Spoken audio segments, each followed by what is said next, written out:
تو آج جو مسئلہ فلسطین ہے اور جو یہودیوں کے آج اعلی کار ہے، آقا کریم نے ان سب لوگوں کی خبر دی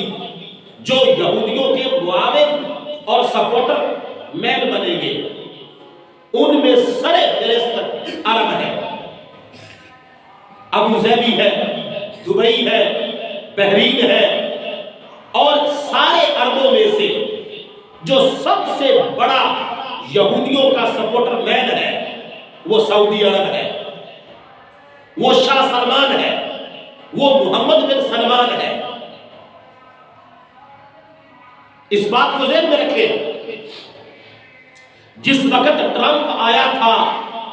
سعودیہ دورے پر تو سونے کے عوض اس کو تولا گیا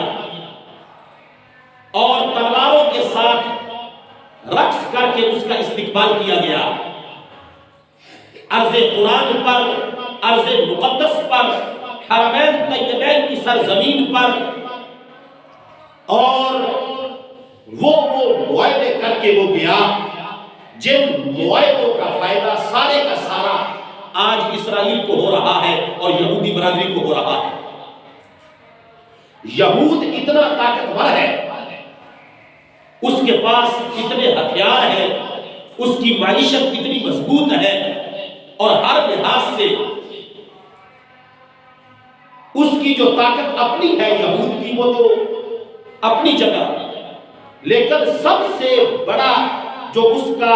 اعلی کار ہے وہ امریکہ ہے، اور امریکہ کی جو حکومت ہے وہ عیسائیوں کی ہے۔ یعنی اس وقت پورے کا پورا یورپ جو ہے وہ حکومتی سطح پہ یا بیرونی سطح پہ ہر لحاظ سے یہودیوں کو سپورٹ کر رہا ہے۔ یہ جو وقت ہمیں نظر آ رہا ہے، اس وقت میں جب سارے کے سارے مسلمانوں کو ایک پیج پر اکٹھا ہو کر یہودیوں کو جواب دینے کا موقع تھا، ایسے ماحول میں جو سب سے گندا کردار ادا کیا ہے،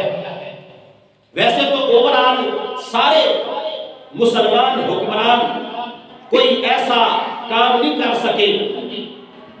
فلسطین کی حمایت میں اور اسرائیل کی مخالفت میں جو کہ قابل تعریف ہو، لیکن جو سب سے گندا کردار ادا کیا ہے وہ سعودی عرب نے کیا۔ اب یہاں پہ میں ان باتوں کی طرف جاتے ہوئے یہ اشارہ آپ کو کرتا ہوں کہ جو کرونا والا مسئلہ تھا، جس میں حج معطل ہوا، جس میں عمرہ معطل ہوا، جس میں طواف کعبہ معطل ہوا، جس میں حرمین طیبین کو خالی کیا گیا، اور پوری دنیا میں جو لاک ڈاؤن ہے اس لاک ڈاؤن کی صورت کو بیان کر کے آگے اس کرونا والے مسئلے کو ایشو بنا کے آل سعود نے وہ کام کیا جو اسلام کی تاریخ کے اندر کبھی بھی نہیں ہوا تھا، اور وہ ساری کی ساری فوج تیار ہو رہی تھی، وہ سوچ تیار ہو رہی تھی، وہ ساری کی ساری فکر اور وہ ساری کی ساری منصوبہ سازی اور وہ ساری کی ساری پلاننگ، جس پلاننگ پہ عمل ہو رہا تھا وہ پلاننگ کسی دوسرے وقت میں فکر کو مدد فراہم نہیں کرتی تھی، بلکہ وہ یہود کو مدد فراہم کرتی تھی، اور سب سے زیادہ اس میں پوری دنیا میں جو کردار ادا کیا تھا وہ آل سعود نے کیا تھا، سعودی عرب نے کیا تھا، کہ اس کرونا وائرس کی آڑ میں حج کو معطل کیا، عمرے کو معطل کیا، اور بڑی بڑی عبادات حتیٰ کہ مسجدوں کو ویران کرنے کے لیے سرکاری فتوے جن لوگوں نے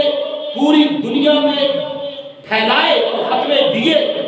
ان میں برسر اقتدار